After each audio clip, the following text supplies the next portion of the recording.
I am Yatin Kakodkar, Vice President of Goa Chamber of Commerce and Industry. On the occasion of the 54th birthday of the Honorable Chief Minister Dr. Pramod Sawant, we wish him very good health and many more years of successful service to the Goan public.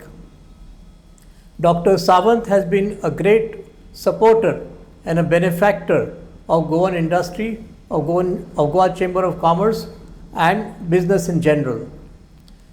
Dr. Sawant has taken a lot of steps to improve the business climate in Goa.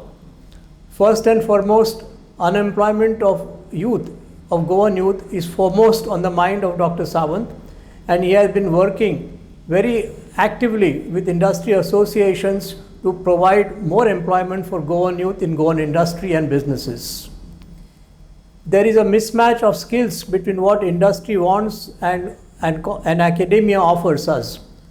And Dr. Sawant has rightly tried to rectify this mismatch and taking steps to increase and improve the partnership between industry and academia.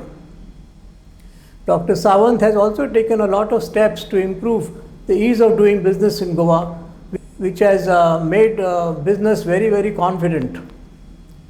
Also, Dr. Sawant has focused a lot on skills development in Goa. The problem with Goan business is the college graduates may not have the skills that we require. So the focus on skills development is a right initiative of Honorable CM. We are confident that Goa industry has a very bright future in the safe hands of the progressive policy of Dr. Sawant. We wish him good health and many more years of service to Goan public. Thank you.